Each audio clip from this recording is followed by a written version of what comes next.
इस वक्त की बड़ी खबर जो है वो आपको बताने जा रहा हूं। सबसे पहले मैं आपको बता दूं कि फायर एंड इमरजेंसी सर्विसेज के एस्पिरेंट्स को हम कैसे भूल सकते हैं। उन लोगों ने हिम्मत नहीं हारी, लगातार प्रदर्शन किया। आज मैं आपको बता दूं कि जम्मू कश्मीर में नई सरकार बन चुकी है। जम्मू कश्मीर को नया सीएम, नया डिप्टी सीएम मिल चुका है। और उसी बीच मैं आपको बता दूं कि जितने भी फायर इमरजेंसी सर्विसेज के जो एस्पिरेंट्स थे, उनकी अगर बात करें तो उनके जो प्रेसिडेंट हैं निसार अहमद, उनकी मुलाकात जो है वो मैं आपको बता दूं कि सीएम उमर अब्दुल्ला से हुई, डिप्टी सीएम सुरेंद्र चौधरी से हुई। और क्या उनसे उनको जो है आश्वासन मिला है, उसी के चलते मैं आपको बता दूं इस वक्त मेरे साथ फोन लाइन पर जो है निसार, जो कि जितने भी इनके एस्पिरेंट्स हैं, उनके अध्यक्ष हैं, उनके प्रेसिडेंट हैं, वो इस समय मेरे साथ फोन लाइन पे हैं। निसार जी, सबसे पहले बहुत बहुत स्वागत है आपका हमारे चैनल जेके सनराइज पे। हेलो, पहले मैं आपको तहे दिल से मुबारकबाद पेश करना चाहता हूं सर, आपने मुझे कीमती समय दिया sir. Okay, thank you. Nisar ji, क्या बातचीत हुई आपकी क्या सीएम साहब से या डिप्टी सीएम से मुलाकात हुई है? तो क्या आपको जो है आगे से आश्वासन मिला है? बिल्कुल सर, पहले मैं आपको तहे दिल से शुक्रिया अदा करना चाहता हूँ, आपने मुझे कीमती समय दिया है। बिल्कुल सर, आज से 10 दिन पहले चीफ मिनिस्टर उमर अब्दुल्ला साहब ने हमें बुलाया है, तो डेलीगेशन के साथ सेक्रेटरीट में और टेबल 1-to-1 टेबल बात हो गई है। और उसने एक मेमोरेंडम पकड़ा है और उसने कहा कि ये बहुत बड़ा भ्रष्टाचार है, अब ये मेरे नोटिस में आ गया है। अब मैं एलजी साहब में राजभवन जाऊंगा और वहां से उसको बताऊंगा कि ये भ्रष्टाचार इन एस्पिरेंटों के साथ इंसाफ किया जाए।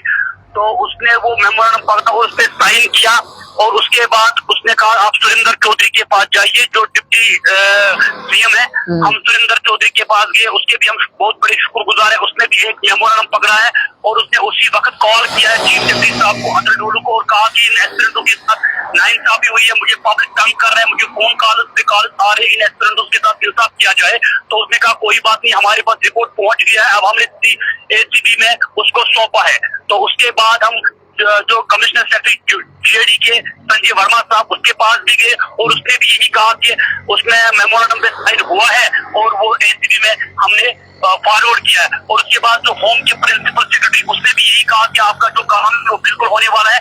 और 12 अगस्त 2024 में, आज से 2 महीने पहले, मुझे एलजी मनोज सिन्हा साहब ने जम्मू बुलाया है और राजभवन बुलाया और उसने मुझे कहा निसार जी, आप ये इतना बड़ा भ्रष्टाचार है, इतना बड़ा करप्शन है, हम इसको नंगा करेंगे आने वाले समय पे और हम इस केस को सौंपेंगे एसीबी में। और वहाँ पे जो घोटालाबाजी होंगे उनको, जो उसमें मुलविस होंगे, जितने भी ऑफिसर उसमें मुलविस होंगे, उनको टर्मिनेट कम सर्विस से होंगे और उन पे कानूनी कार्रवाई हो जाएगी, कड़ी से कड़ी सजा उनको दिया जाएगा। और जो मेरिटोरियस कैंडिडेट है, जो एग्रीमेंट एस्पिरेंट है, आपके साथ ये साथ जरूर मिलेगा।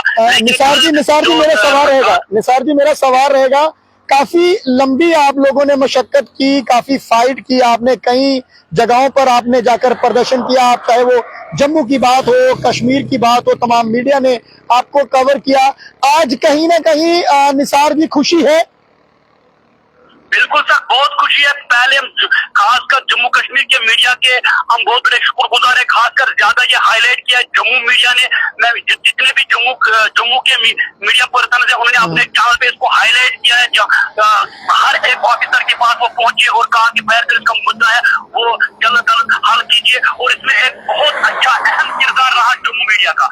हम तहे दिल से शुक्रिया अदा करना चाहते हैं जम्मू मीडिया की तरफ। सर, मुझे बताइए, जब आपकी मुलाकात जो है डिप्टी सीएम सुरेंद्र चौधरी जी से हुई थी, तो उन्होंने क्या कहा कि कितनी जल्दी जो है इसके ऊपर एक्शन लिया जाएगा? देखिए सर, पहले यहाँ पे 10 साल के बाद यहाँ पे इलेक्शन हो गए हैं, लोग भी खुश हैं, हम भी चाहते हैं कि यहाँ पे इलेक्शन होना चाहिए। जब भी हम ब्यूरोक्रेटों के पास, जब ये केस फंस चुका था ब्यूरोक्रेटों के पास, वो हमें तारीख पे तारीख दिए जा रहे हैं, तारीख पे तारीख दिए जा रहे हैं और तारीख के सिवा हमें कुछ नहीं मिलता है।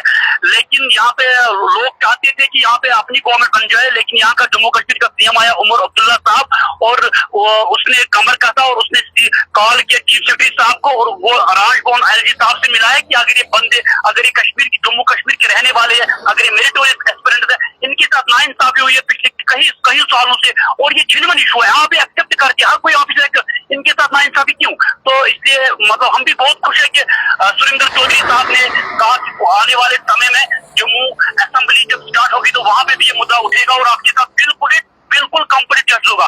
और कल जो हमारे भाई है फायर एंड इमरजेंसी एस्पिरेंट जो अभी शाना बशाना हमारे साथ लड़ रहे गांधरबल डिस्ट्रिक्ट के, और उमर अब्दुल्ला मिनिस्टर से है गांधरबल, और उसके कहा कि फायर मिनिस्ट्री जो डेलीगेशन है वो मेरे पास आई है, और कुछ जो हमारे एस्पिरेंट थे वो उमर अब्दुल्ला साहब से मिले हैं, और उमर अब्दुल्ला साहब ने वहीं पे खुलेआम मीडिया में कहा कि मैंने मेमोरेंडम पे साइन किया है और मैं एलजी मनोज सिन्हा साहब से भी मिल चुका हूँ, और वो ये फाइल जो हम जिसपे हमने साइन किया है वो हमने सौंपा है एसीबी में। तो एसीबी के जो इंस्पेक्टर है हम उससे भी मिले, उसने भी कहा कि हमें थोड़ा समय दीजिए, हम घोटालाबाजों को नहीं छोड़ेंगे, क्योंकि एसीबी वो डिपार्टमेंट है जो भी कोई गलत करता है, जो भी कोई corruption करता है, हम उसको छोड़ते नहीं है। उसने कहा हमने ये केस पकड़ा है, हम उसको पाई तकमील तक पहुंचाएंगे, आपके साथ क्या करेंगे, और हम भी वही चाहते थे कि सर स्क्रैप होगा, जब ये लिस्ट स्क्रैप होगा, जब एलजी की तरफ से ट्वीट आएगा कि इसमें बहुत बड़ा भ्रष्टाचार है, जब ट्वीट करेगा एलजी साहब, तो उसके बाद हम फिर से मैदान में उतरेंगे, फिर से प्रोटेस्ट करेंगे। अभी ये ट्रायल चल रहा है, मूवी अभी बाकी है, जिन्होंने हमारे 10 साल खाए, जिन्होंने हमारी जिंदगी नर्क बना दी, एक साल उन्हें हमें परेशान करके रखा है। हम तब तक नहीं छोड़ेंगे उन भ्रष्टाचारियों को जिन्होंने हमें टाइम जाया किया है, हमें बराबर रिलीफ मिलना चाहिए इन 10 सालों का। निसार जी, मनोज सिन्हा साहब ने कहा कि आपके साथ जस्ट होगा, हम उसी के घड़ी के इंतजार कर रहे हैं सर। निसार जी, बेहद मुश्किल रहता है क्योंकि नौकरी इस समय जो है तमाम उन लड़कों ने जो है ज्वाइन कर लिया है और उनके ऊपर एक्शन लेना बेहद मतलब कि मुश्किल होता है, और मुझे लगता है कि बहुत कम इस तरह से पहले जम्मू कश्मीर की सरकार में हुआ होगा या किसी सरकार ने किया होगा। आपको उम्मीद पूरी है?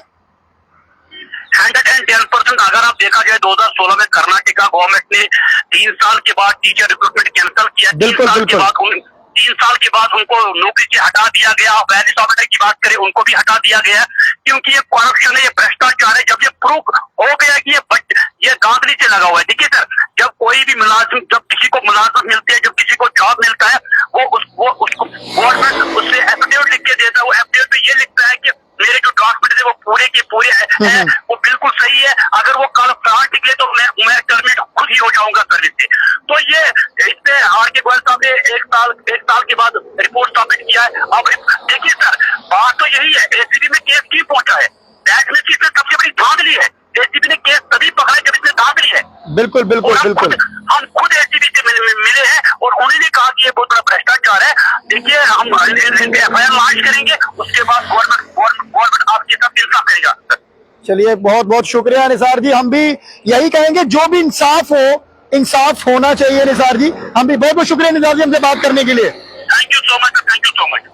ये थे हमारे साथ निसार अहमद, जो कि फायर एंड इमरजेंसी सर्विसेज के एस्पिरेंट्स के जो प्रेसिडेंट हैं और लगातार मशक्कत जो है वो कर रहे हैं, और बेहद इन्होंने प्रदर्शन भी, चाहे वो जम्मू की बात हो, कश्मीर की बात हो, कई जगहों पर एलजी महोदय के साथ भी मिले, कई जगहों पर इन्होंने मुलाकात की। आखिर हिम्मत नहीं आ रही। अब कहीं ना कहीं ऐसा लग रहा है कि इनके लिए अच्छी खबर है।